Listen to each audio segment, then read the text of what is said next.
Sobre curvas de nível em mapa de contorno, tá? O que são as curvas de nível e o que é um mapa de contorno? Para relembrar, se tu tens uma superfície tridimensional e precisa representar essa superfície de uma maneira bidimensional, uma forma de representação são as curvas de nível montando um mapa de contorno. Como se dá isso? Eu tenho uma superfície tridimensional e vamos dizer que eu consiga modelar essa superfície como uma equação, tá? Pode ser uma função ou pode ser uma equação de duas variáveis, x e y. Então eu tenho esse modelo.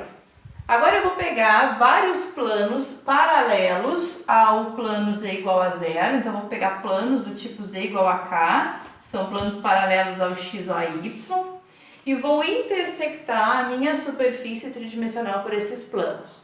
E cada vez que eu intersectar para valores diferentes de k, eu tenho uma dessas curvas aqui, ó. Uma curva, duas curvas, três curvas, quatro curvas, cinco curvas. Isso aqui é um exemplo, tá? Estas curvas aqui, no espaço, elas recebem o nome de curvas de contorno, tá? Então, essas aqui são as curvas de contorno. Curvas de contorno. Se eu pegar essas curvas e agora projetar todas elas no mesmo plano XY, que é o plano z igual a zero, eu vou obter um conjunto de curvas. Esse conjunto de curvas, o conjunto todo, chama mapa de contorno. E cada uma dessas curvas que foram projetadas chama curva de nível.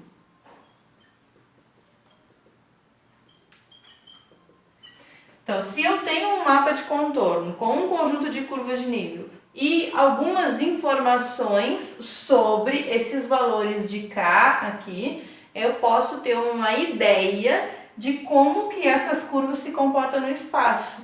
Então, tendo uma ideia da superfície tridimensional que acabou gerando esse mapa de contorno, tá? Então, por exemplo, que informações eu preciso ter? Os valores de K. Esse espaçamento aqui eu preciso conhecer, ó, o espaçamento entre as curvas de contorno que estão no espaço.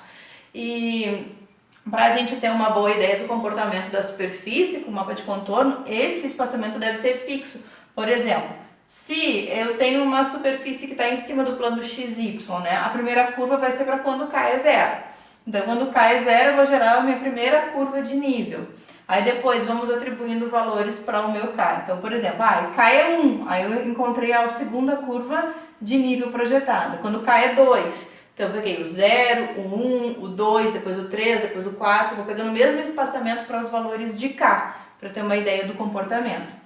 Lá no meu mapa de contorno, ó, quanto mais próximas forem as curvas de nível, eu tenho uma ideia de que a inclinação da minha superfície é mais íngreme. Quanto mais afastadas elas forem, a inclinação é mais suave.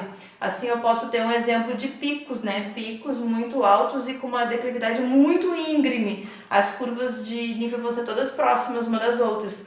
Quando as curvas de níveis forem bem afastadas uma das outras, é porque o meu terreno não é tão inclinado assim, ele é mais suave, tá bem?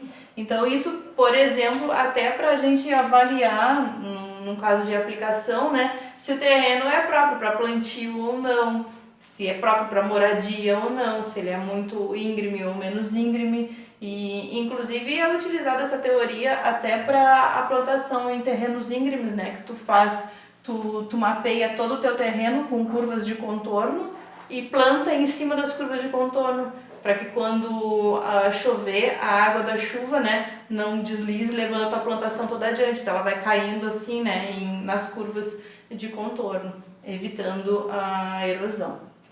Tá? Mas a nossa ideia aqui para o cálculo é poder ter uma ideia, usando o mapa de contorno, de como se comporta a superfície no espaço.